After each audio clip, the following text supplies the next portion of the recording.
Bedenlaw, o podcast sobre desenvolvimento de negócios no mercado jurídico. Este podcast conta com o apoio da CRWA, uma agência digital especialista em web design, e-commerce, websites e marketing digital.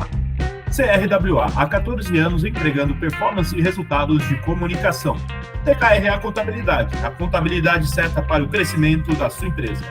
Já ouviu falar em Legal Design? Não? Procura por Bits Legal Design, criando documentos que qualquer pessoa entende. Sejam muito bem-vindas e bem-vindos. Eu sou seu host, Gabriel Bidini, especialista em desenvolvimento de negócios no mercado jurídico. Estamos aqui com Felipe Zambaldi, doutor em administração de empresas pela FGV-AESP, com atuação destacada em ensino e pesquisa. Ele é professor da graduação, especialização, extensão, mestrado e doutorado da Fundação Getúlio Vargas e está à frente do Admission Office da EASP. Ele é editor associado do Journal of Consumer Marketing, possui ampla produção acadêmica, experiência internacional como pesquisador visitante na University of Chicago, Booth School of Business e na University of Virginia, Darden School of Business, e atua na linha de pesquisa de estratégia de marketing, orientando mestres e doutores, e é também advisor de empresas de diferentes setores. E além disso, Zambaldi foi meu professor na GV, enquanto estava fazendo mestrado, enquanto eu estou ainda fazendo mestrado, na verdade. Zambaldi, é um prazer ter você aqui, muito obrigado por ter aceitado o nosso convite, viu? Eu que agradeço, Gabriel. É um prazer estar aqui com você e obrigado. E bem-vindos a todos que estão ouvindo, né, e também vendo. Valeu, Zambaldi. Zambaldi, conta um pouquinho da sua trajetória pra gente e como que você foi parar aí. Tá joia, vamos lá. Organizar a trajetória, né, é sempre um recorte. Então, eu acho que eu me envolvi, né, com os assuntos que a gente vai conversar hoje, já na graduação. Eu fiz graduação em administração de empresas e durante a graduação em administração, na FGV-AESP, eu comecei a fazer graduação em ciências sociais na USP também. E legal. Isso tem uma relevância muito importante na minha trajetória, porque é uma formação mais acadêmica, mais voltada à pesquisa, e ali eu entendi, né, o que era, ou pelo menos comecei a entender o que era academia, organizar referências, né, pensar em ideias de pesquisa. Então essa formação dupla me ajudou bastante. Mas eu tinha ali o intuito, né, de atuar, né, na área de gestão, tinha interesse na área de marketing.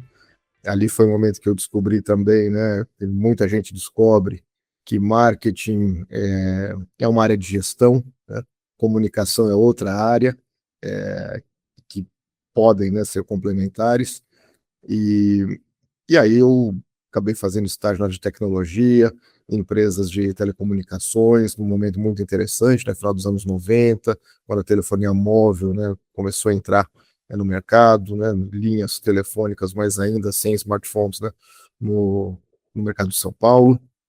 E fiz estágio também em empresa de business to business, né, empresa multinacional, a Siemens, e ali eu acabei me envolvendo com essa interface entre tecnologia, dados, marketing / vendas, e muitas promessas ali envolvendo isso. Então, as propostas ali de soluções de Customer Relationship Management, Business Intelligence, elas se apresentaram ali, né, na minha frente. Ponto de vista tecnológico, muita coisa saindo de grandes mainframes para plataforma baixa, né, que depois, hoje, com a nuvem, a gente vê, né, como isso se desenvolveu e facilitou o armazenamento e tráfego de dados. E eu fiquei bastante entusiasmado com isso.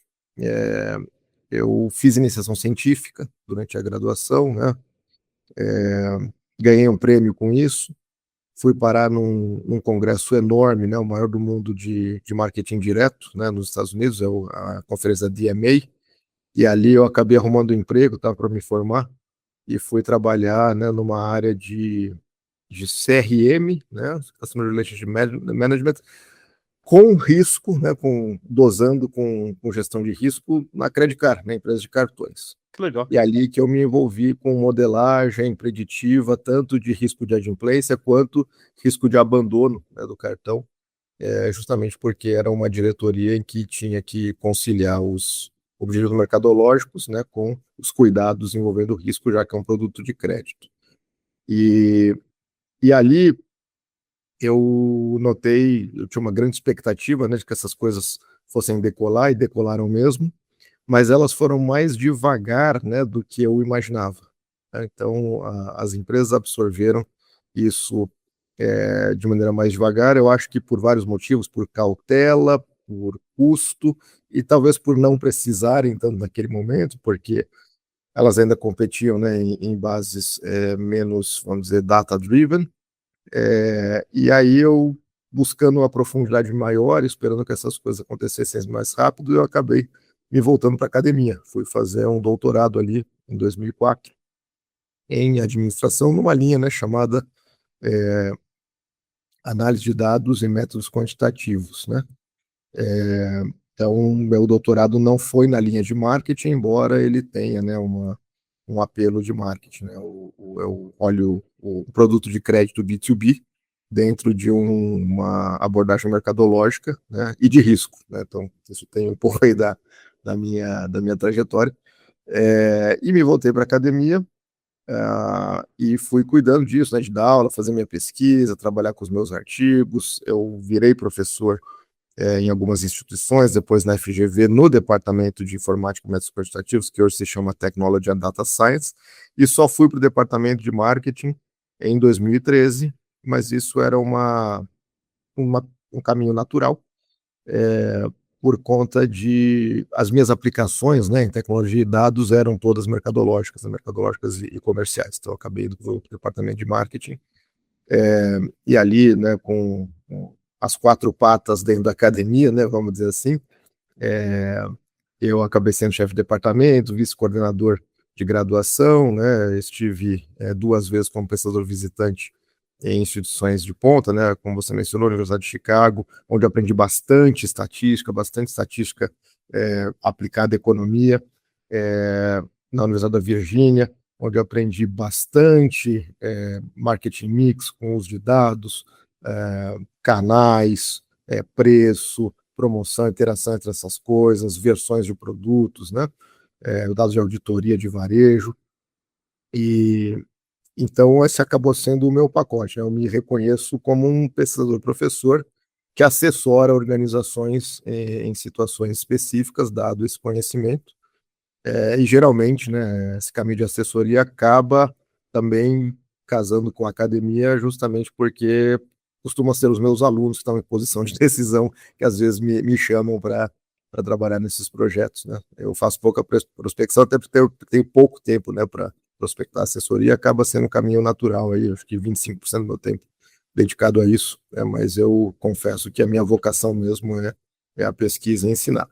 E aí, voltando, né, para aquela minha inquietação, de repente a coisa explodiu, né, porque era inevitável. O menor custo, né, a redução constante de custos de armazenamento e processamento de informação permitiu que empresas, inclusive pequenininhas, né, se tornassem mais data-driven, e aí isso deixa de ser até fonte de vantagem competitiva e vira fonte de sobrevivência mesmo, né? Quem não está fazendo acaba engolido, e dependendo do mercado, né? Ritmos diferentes. Mas a verdade é que aí aconteceu o que eu estava esperando, e foi legal, porque a minha pesquisa, a minha atuação se tornou relevante, né? Chegou a hora. E aí eu acabei embarcando, né? E a gente está vendo um momento, do ponto de vista do tipo de trabalho que eu faço, ele é bem promissor e propício, né? Então, eu estou me divertindo bastante. Muito legal, Zambaldi. Zambaldi, sabe que eu estava lembrando aqui de quando eu estava fazendo a matéria com você lá na GV, e aí eu estava falando com você sobre a minha dissertação, tudo, eu estava desanimado, primeiro que no mestrado se sente muito ignorante, né? Eu me sinto completo ignorante, assim, tipo, toda hora isso. E você conseguiu passar uma tranquilidade em relação a isso. Não de que eu vou continuar me sentindo ignorante sempre, mas você conseguiu mostrar o valor dos dados nisso, e para mim foi uma sensação muito boa. E aí eu também comecei a ouvir os seus podcasts que você faz pela GV, entrevistando os professores também e alguns alunos, né? E eu achei muito bacana que eu falei, bom, eu preciso entrevistar o Zambaldi porque eu vou ter muito mais a aprender com ele, e aí eu não preciso só ficar também na GV, vou aproveitar aqui essa hora aqui fora. Então, Zambaldi, eu já queria começar com uma pergunta para você. Como que você estrutura um processo de analytics eficaz em uma empresa de prestação de serviço? Pensando aqui, né, que a gente está falando no mercado jurídico, mas quando você ver se empresas de prestação de serviços, o mercado jurídico, principalmente escritórios, também se encaixam nesse formato. Tá ótimo.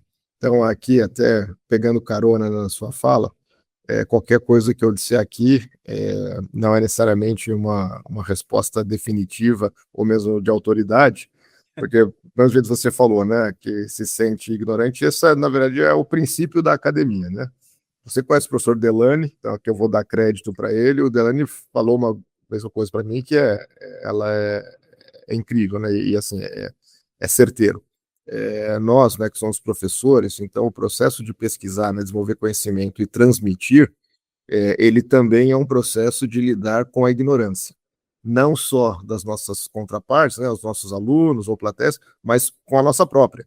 Né? Então a gente está lidando com a nossa própria ignorância constantemente.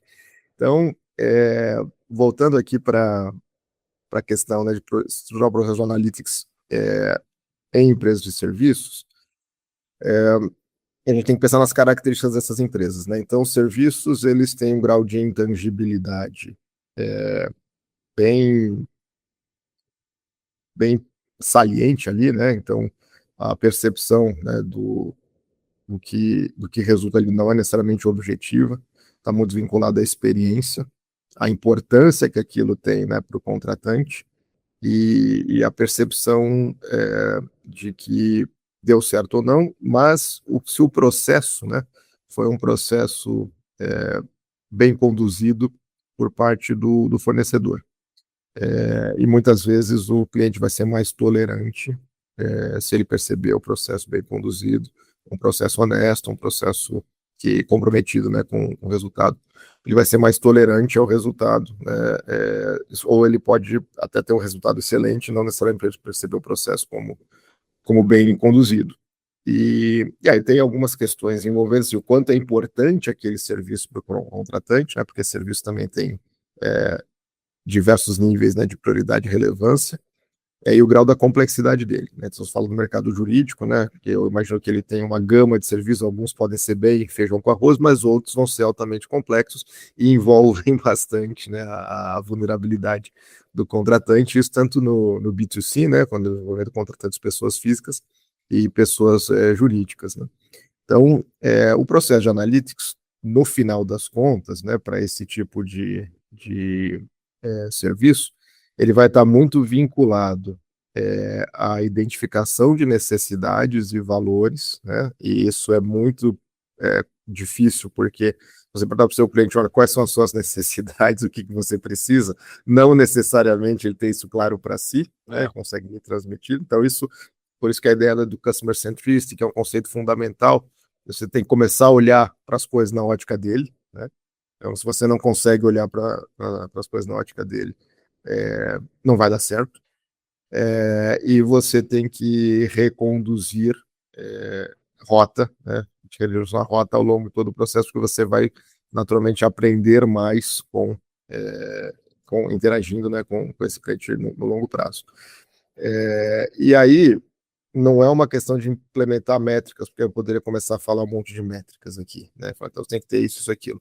Não necessariamente, até porque se você não está olhando a coisa pela ótica do usuário, você talvez nem esteja medindo direito, né? Você pode dar um nome para a métrica. Você está, às vezes, medindo tempo, taxa de sucesso, essas questões, claro que são importantes, mas todo mundo vai contar essa história, né? Vai dizer isso a priori para o cliente, então você precisa se diferenciar. E aí, então, tem um modelinho que procura orientar, né? Que é você lidar com o que a gente chama de ciclo de relacionamento de cliente. Então, você tem um grupo de clientes que entram mais ou menos na mesma época, você vai chamar isso de coorte, e você vai começar a aprender com eles as primeiras experiências, né?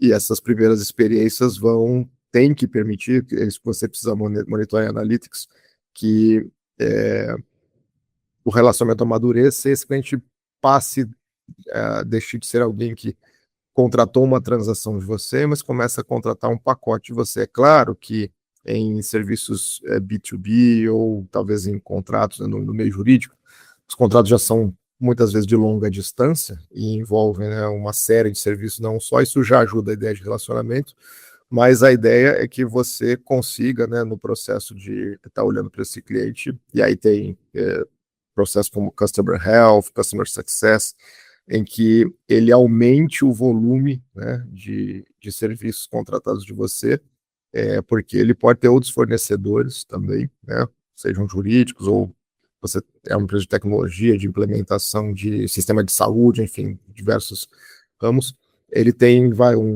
uma necessidade de um orçamento, né, para a sua categoria de serviços. E aí o que você precisa fazer é que esse contato inicial, né, esse processo inicial, aumente a gama para que ele tire o máximo de valor, né, percebido na relação com você. Isso significa que você se apropria um pouco do excedente desse cliente e vice-versa, né? Então, essa ideia de que tem que ser bom para ambos os lados, ela é verdadeira, né? Então, se você sugar o seu cliente, ele vai perceber, né? E ele virou uma transação. Mesmo forma que se o seu cliente sugar você, porque tem clientes que são oportunistas, você mesmo vai perceber que isso não está funcionando, você vai calibrar o seu grau de investimento nele também. Então chega uma hora que essa relação chega no máximo, né, de utilidade, né, o conceito microeconômico, para as duas partes. E aí, quando chegar a esse ponto, é maravilhoso, mas ao mesmo tempo é o ponto de inflexão, porque começa a desgastar. Tá? Ele vai querer experimentar outras coisas, concorrentes vão fazer algumas inovações, e aí você vai ter que começar a fazer um exercício de previsibilidade desse desgaste, para aumentar um relacionamento que passou da lua de mel e entrou na maturidade. Você tem que prolongar essa maturidade, tá? Porque o desgaste um dia virá, mas se você segurar por mais tempo essa maturidade, você vai trabalhar de forma a continuar gerando o excedente para si, para aquele cliente. Inevitavelmente, um dia a gente vai embora, né? Seja porque ele deixa de operar, porque você talvez mude seu portfólio, porque chegou o momento mesmo de ele mudar de fornecedor, ou pelo menos parcialmente fornecedor, mas é muito mais barato manter essa maturidade do que tentar puxar o cliente de volta, tá? Então, o processo de analytics, no final de contas, em serviços, né, eu chamar de extensivos, né, e de complexidade intensa, cuidar do ciclo de relacionamento de clientes. E aí tem algumas medidas fundamentais, né? Então, o que é um bom cliente, né? Um bom cliente é um tipo ideal.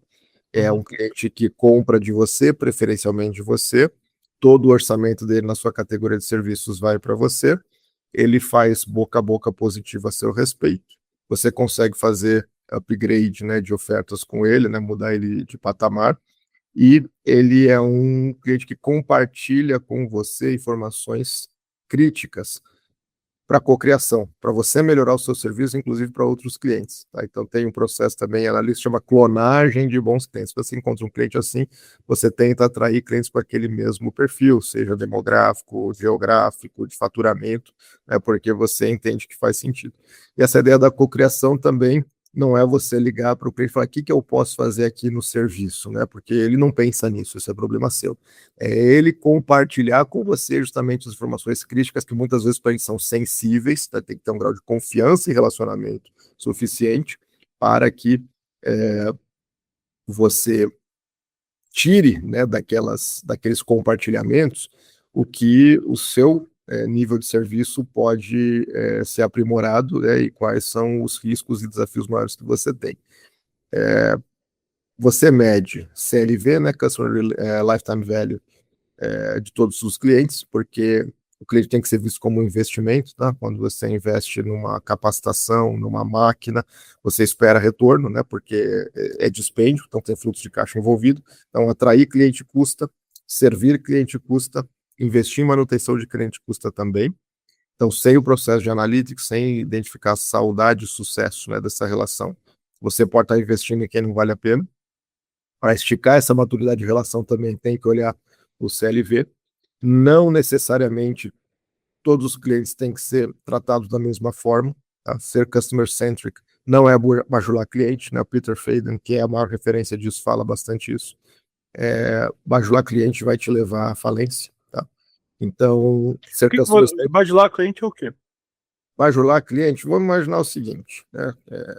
Se você achar que Customer Centricity é fazer tudo que o cliente quer, né, você vai quebrar. Por quê? Porque o cliente fala assim, eu quero o seu melhor produto de graça. E muitas vezes, claro que você não vai chegar nesse extremo, mas você acaba fazendo concessões para o cliente porque você acha que está sendo customer centric, tá? Tipo assim, alguns clientes vão ser mais exigentes. O cliente que não te dá retorno, não tem rentabilidade para isso, claro que você não vai ser mal educado, não vai mandar ele embora, mas você não vai tentar esticar a maturidade, porque é uma relação tóxica, né?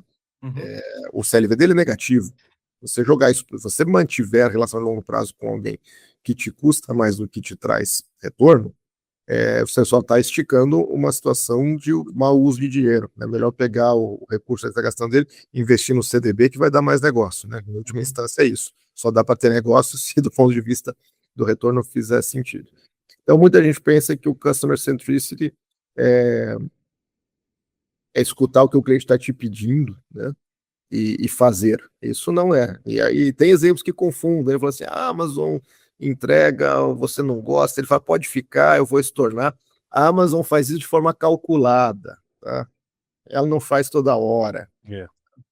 Então, sejam cuidadosos com esses exemplos, né, de prateleira, que estão muitas vezes no B2C, que é uma relação mais fácil, tá? Eu tenho uma frase muito interessante. Se você não fizer nada que o teu cliente quer, você quebra. Se você fazer tudo que ele quer, quebra. Fizer tudo que ele quer, quebra também, né? Então, o processo de analytics serve para você entender o que está acontecendo. E aí, para terminar essa fala aqui, a ideia do CRM, né, que está totalmente vinculado com o Customer Analytics, que é o Customer Relationship Management, muita gente confunde com colocar um software e ficar imputando o funil de vendas, contato e tal. Olha, o CRM é a ferramenta que hoje em dia, com inteligência artificial, inclusive generativa, permite inúmeras oportunidades. Colocar informação lá, né, é o mínimo. A partir dali, você vai encontrar os padrões, né, para de fato saber se o cliente vale a pena, em que estágio do ciclo de relacionamento ele está, o que funciona para ele, o que não funciona, né? E aí você conseguir ser mais proativo, de fato, que você entendeu, né, com quem você está lidando. Isso é uma questão. Por que vendedores têm resistência ao CRM? Porque eles, na cabeça deles, perdem tempo de estar vendendo, os caras querem estar falando com o cliente, botando proposta na mesa, tem que ficar lá preenchendo, e eles sabem muitas vezes que aquilo vira um emaranhado de entradas, né, que não serve para nada. Assim, bastava um Excelzinho para um contato, né, e ponto do funil, que tudo bem. Então, o CRM, você investe dinheiro nisso, né? Tem complexidade, tem potencial analítico. Bom, vamos usar isso, né? E daí você precisa realmente.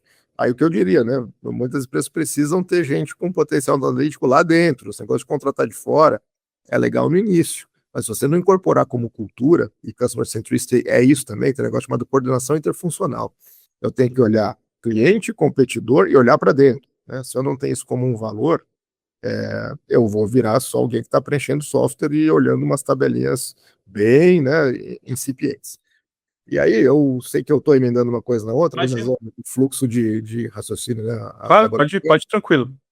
Tem lá o Davenport, que é uma pessoa que está na fronteira ali, né, da academia com a prática, né, uma referência, consultor de muitas empresas, publica direto, né, na Harvard Business Review.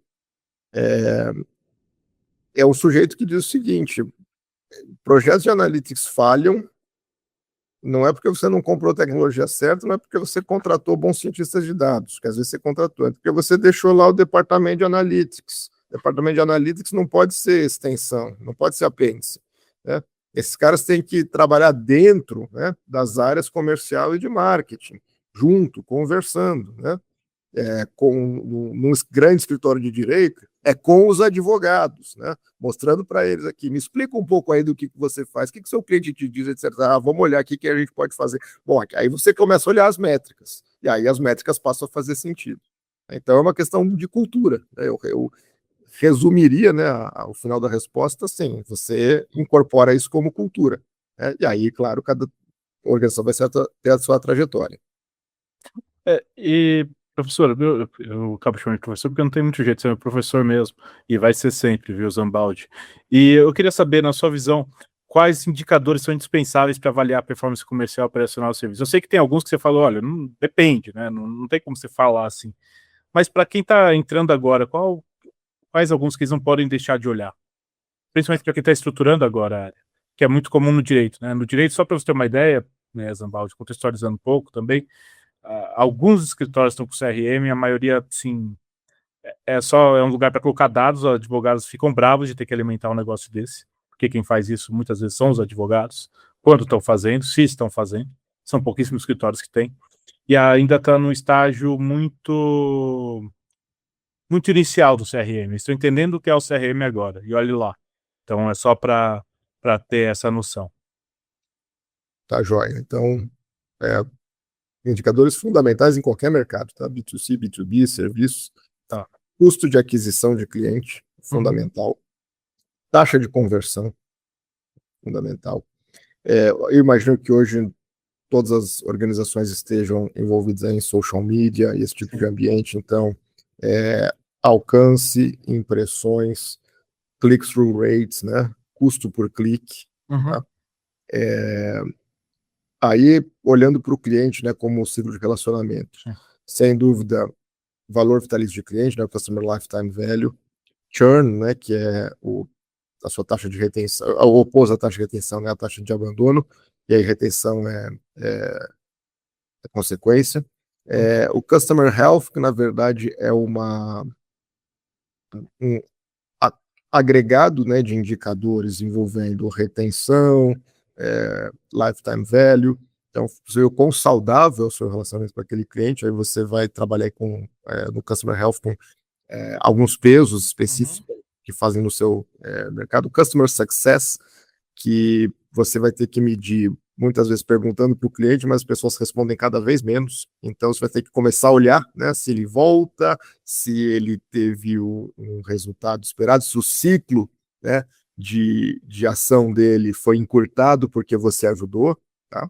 Então, você vai começar a entrar na operação dele também, né? Principalmente no B2B, isso é fundamental. E aí tem uma coisa que todo mundo tem que fazer, pouca gente faz, que é ROI de ação de marketing e vendas. Então, você fez um evento, pode estar lotado, pode estar uma maravilha, todo mundo elogiou, você tem que conseguir isolar se aquele evento te ajudou a vender mais, seja em volume de contratos ou em faturamento, quanto custou e se ele se pagou. E até comparado com outras ações que você tem. Ah, legal, você repete ele, amplia, enquanto ele for uma estratégia vencedora. Tá? E isso para qualquer coisa. É uma comunicação, uma promoção, ROI de marketing fundamental. E medidas aí mais sofisticadas como elasticidade de preço, né, que pouca gente cuida. Preço é uma coisa que é difícil de lidar, pouca gente quer trabalhar, né? O Delany, que você conhece, o professor Delany, é excelente em preço, né? Tem pouca gente que trabalha com isso, mas elasticidade é fundamental, porque isso é outra coisa que muita gente, né, em times comerciais quer dar desconto a rodo, né, vamos dizer assim, mas é porque a métrica está errada, você remunera o sujeito, né, inclusive promove, demite, comissiona por faturamento. Não, se você olhar ROI, né, rentabilidade, e começar a colocar meta em cima de contrato saudável, por exemplo, ele para com esse papo de querer só dar desconto. E elasticidade é um indicador fundamental, porque quando você olha para elasticidade, você descobre que talvez você nem precisasse estar dando desconto para todo mundo, né? Tem alguns que vão precisar mesmo, senão você não fecha, mas outros vão ser sensíveis a outras coisas. Então, assim, um apanhado aqui geral, esses são indicadores fundamentais que todos os mercados têm que conhecer, e alguns deles são específicos, né, de serviços e serviços de complexidade intensa, né? Sensacional, Zambaldi. Zambaldi, queria saber, na sua visão, quais os riscos de perda do cliente que podem ser identificados antecipadamente por meio dos dados. Você tem conseguido ver isso, não?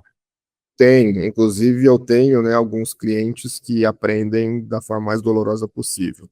Então, o que acontece? Atrito, né, porque a ideia do churn, ele é também chamado muitas vezes de attrition, né? O atrito, ele está sempre presente em qualquer relação, né? Então, eu sei que é um clichê comparar a relação comercial com casamento, mas na verdade você pode ter um bom casamento e ele não está livre de atrito. Tá? Então, o que acontece? Você não precisa esperar a coisa de gringolar para identificar que existe atrito. Então, duas coisas fundamentais: Customer Health, Customer Success, aquele conjunto, né, de indicadores que envolvem, né, taxa de retenção. E aí você pode calcular, isso é bem legal, tá? Isso é uma das coisas que eu mais gosto de fazer. Calcular a probabilidade de permanência de cada cliente ao longo dos períodos. Então, se você trabalha trimestralmente, semestralmente, anualmente, você atualiza o seu modelo, então você tem passado, né, todo mundo que te abandonou no último ano, características de porte, setor, comportamentais mesmo, né? Quantas vezes ele busca o teu suporte, quantas vezes ele volta com uma reclamação, né? Porque tem, muitas vezes a operação ela não está funcionando bem. Tem cliente que não é sensível a prazo, ele não reclama de prazo. Então não adianta você ficar falando, eu estou fazendo tudo no prazo, ele fala, não sou sensível a prazo. Então você tem que entender o que ele é sensível. Então, vamos lá. Já que entrou nisso, porque isso super interessante, sim. Mas é legal, muito interessante. A reclamação, ela tem duas informações. Cliente que reclama demais, você tem muito atrito. Ele pode não ter ameaçado ir embora ainda, mas ele está pensando, te garanto, tá? Porque reclamar uma vez, ele pensa, toda vez eu tenho que procurar, né, o meu fornecedor para dizer que alguma coisa está errado, isso é um desgaste enorme. E a outra é o conteúdo, né? Então você pode trabalhar com text mining, né? Hoje em dia você tem dado não estruturado, coloca ali numa ferramenta de mineração de texto, ele calcula o sentimento que tem naquela reclamação, né? Então você identifica onde é que está o problema ali, tá? Então, com isso, você já tem um modelo preditivo, assim, ó, provavelmente nesse próximo ciclo, a probabilidade de atrito, né, de cancelamento, de churn, desse cara aqui é 60%, outro é 20%. Né? Aí o que você faz? Cruza com o CLV. Alguém com probabilidade de cancelamento 60%, CLV muito alto, fala, eu vou perder muito dinheiro aqui. Né? E alguém com probabilidade de cancelamento de 20%, mas CLV alto, fala, bom, a probabilidade é baixa, deixa eu só monitorar, perguntar se está tudo bem. A probabilidade de 80% de cancelamento, mas com CLV negativo, deixa aí, não perca tempo com isso, porque isso vai desgastar. Então, será que você vai mandar o sujeito embora? Mas você não vai colocar aquela história de bajular o cliente, não vai colocar tudo que ele está te pedindo ali, não, porque ele tem uma probabilidade alta de ir embora e ele não está te trazendo dinheiro. Então, deixa aí, clona um igual aquele que é bom. E tem um modelinho que fala que você trabalha aí em 3 grupinhos, né? É o cliente que te traz retorno, baixa probabilidade de cancelamento, esse é manutenção, né? Esse é aquele que não te dá dor de cabeça, só te dá alegria. Clientes com alto rendimento, mas alta probabilidade, esses você tem que trabalhar no risco de retenção, tá? Então, é o conjunto da obra. E aí, os clientes que você deixa para lá são baixa rendimento, seja alta probabilidade de cancelamento como baixa probabilidade de cancelamento. Baixo rendimento, esses você não vai tratá-los mal, né? Não somos todos muito educados, somos éticos, somos honestos, mas não é aquele cliente que você vai correr a milha extra, né, para segurar, porque na verdade você está empatando com ele ou está perdendo. Né? E por que eu falo muitas vezes que as empresas elas aprendem da forma mais dolorosa? Muitas vezes você vê que já está numa situação em que o cliente que é rentável, ele está, sim, dizendo que vai embora, ou ele está preso por uma amarra contratual, ou por algum custo de mudança, mas a primeira oportunidade que ele tem, ele vai sair. E aí, para ele não sair, você começa. Ah, vou te dar desconto, eu vou estender a tua garantia. E aí, ele deixa de ser alguém que estava te dando dinheiro e você segurou o cara perdendo rentabilidade. Se você fizesse preventivo, era muito melhor do que reativo. Puta, Zambaldi, eu tô, assim, cara, tô me divertindo pra cacete, né, porque é muito interessante tudo que você tá trazendo. E, Zambaldi, eu queria saber, pulo do gato, vamos ver se é possível isso, como integrar dados de marketing, vendas e operação em um único modelo analítico, é possível isso? Respondendo de cara, não, mas eu acho que tem uma resposta positiva para a sua pergunta. Né? Então, não existe um modelo analítico, né? Você tem que trabalhar com vários modelos analíticos. Tá. Então, você tem que ter modelo de adimplência, modelo de cancelamento, modelo de sucesso, modelo de rentabilidade. Tá? Eles são. Você tem uma série de objetivos a percorrer, né? a perseguir numa operação de analytics. Então, os modelos, né, eles vão ser modelos individuais. O que você precisa olhar é o conjunto de modelos olhando para o mesmo cliente ou o mesmo conjunto de clientes. E aí você precisa conseguir integrar, né, esses modelos para tratar o cliente adequadamente, fazendo aquele balanço entre o que ele te traz de retorno e o que você precisa fazer para ele para manter esse retorno e se vale a pena ou não. Você precisava de muita capacidade analítica humana, tá, para fazer isso, porque esses modelos são desenvolvidos e alguém tem que olhar lá e ter uma ideia do que está acontecendo, né? Então, por isso você tinha ali alguns analistas que tinham sacadas brilhantes porque conseguiam ler bem os dados. Vou te contar uma coisa impressionante. Hoje, com inteligência artificial generativa, você joga os resultados do modelo lá dentro, ele vai encontrar inúmeras avenidas que você não ia enxergar, tá? Então, até fazendo parênteses aqui, eu estive numa banca de mestrado, acho que foi da MPGC, e eu fiquei muito impressionado, porque eles pegaram profissionais de alto nível, né, formado em engenharia, estatística, matemática, que trabalhavam com sistemas de BI, né, e hoje os sistemas de BI, eles identificam padrões, né, e já te sugerem algumas ações. E antes, você identificava o padrão e começava a pensar nas ações. E muitas dessas ações são implementáveis, fazem sentido, geram vantagem, né? Então, a dissertação perguntava para esses profissionais, eu não estou falando de alguém com formação rasa, estou falando de gente especialista em BI. Você está se sentindo mais dependente, mais obsoleto e mais preguiçoso? Era basicamente isso, usando a IA generativa acoplado nesses pacotes, né, de inteligência. E as pessoas responderam que sim, estou mais dependente, estou achando que estou ficando mais obsoleto, porque estou deixando de fazer algumas coisas, até me atualizar em algumas coisas que antes eu tinha, e isso está me deixando assim, mais preguiçoso em que sentido? Eu não preciso mais ir, né, caçar, né, abater, limpar, armazenar, a coisa está vindo muito fácil, né? Então, isso, claro, sempre vai ter uma notícia preocupante, mas também uma boa notícia. Hoje, né, pequenas empresas, né, com baixo orçamento, vão conseguir fazer muita coisa, né? Estou orientando, inclusive, um trabalho nesse sentido.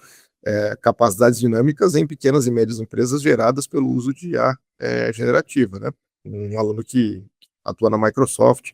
Então, assim, isso está acontecendo. Então, hoje, o processo de analytics, você vai ter vários modelos, mas você vai conseguir incorporá-los olhando para o cliente ou para o segmento como uma coisa só. E aí, acho que a resposta não seria a integração de um modelo de analytics, mas o que a gente chama de processo de analytics. Então, todas essas métricas, modelos, eles estão encadeados, né? Então, se eu falo, olha, CLV, ele é também resultado de rentabilidade, né? Retenção também é resultado de Customer Success, né?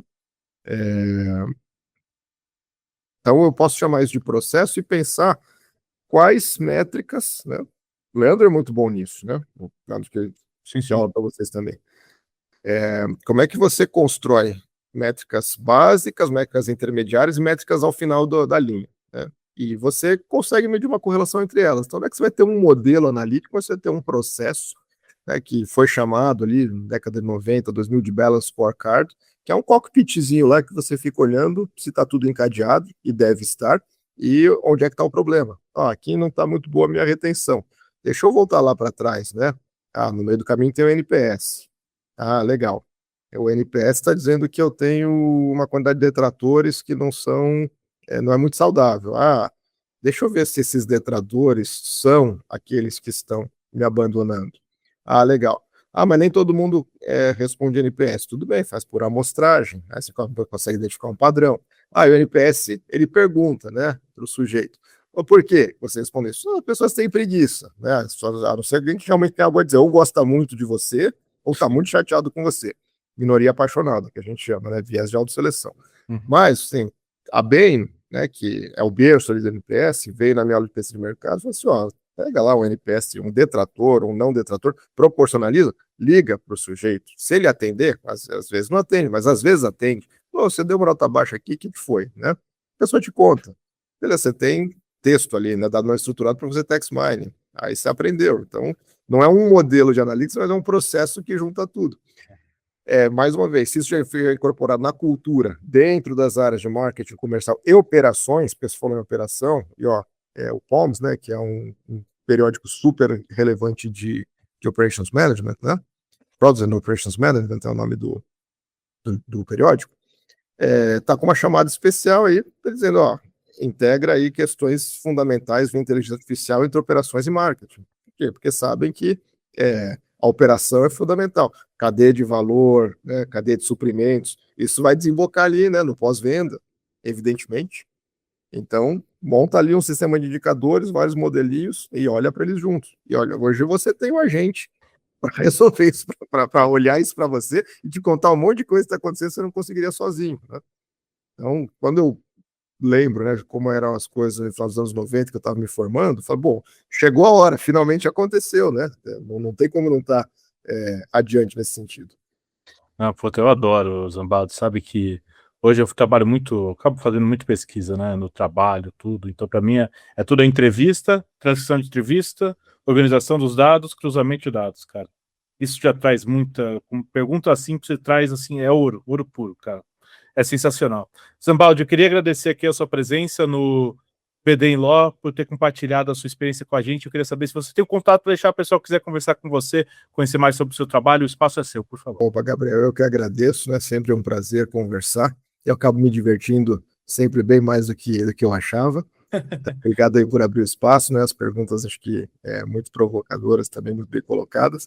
Eu não sou uma pessoa muito ativa em redes sociais, mas você me acha no LinkedIn, me acha em Instagram, me acha em Facebook, e muitas vezes, a maior parte do que eu coloco geralmente é relacionado a trabalho, esse tipo de coisa. Não deixem de acompanhar o FGV Marketing Talks, né, que é o podcast que trata de papers, né, acadêmicos muito aplicados sobre marketing e vendas. Tem no Spotify, tem no YouTube. Perfeito, Zambaldi, muito obrigado, viu? Pessoal, a gente vai ficando por aqui, não deixem de seguir nas redes sociais, estamos lá no Instagram, @BDinLaw, no meu LinkedIn, Gabriel Bidini, onde vocês vão encontrar conteúdo sobre desenvolvimento de negócios e mercado jurídico. Este é o BD in Law, o podcast sobre desenvolvimento de negócios no mercado jurídico. Nos vemos no próximo episódio e até lá. BD in Law, o podcast sobre desenvolvimento de negócios no mercado jurídico. Este podcast conta com o apoio da CRWA, uma agência digital especialista em web design, e-commerce, websites e marketing digital. CRWA, há 14 anos entregando performance e resultados de comunicação. PKRA Contabilidade, a contabilidade certa para o crescimento da sua empresa. Já ouviu falar em Legal Design? Não? Procura por Bits Legal Design, criando documentos que qualquer pessoa entende.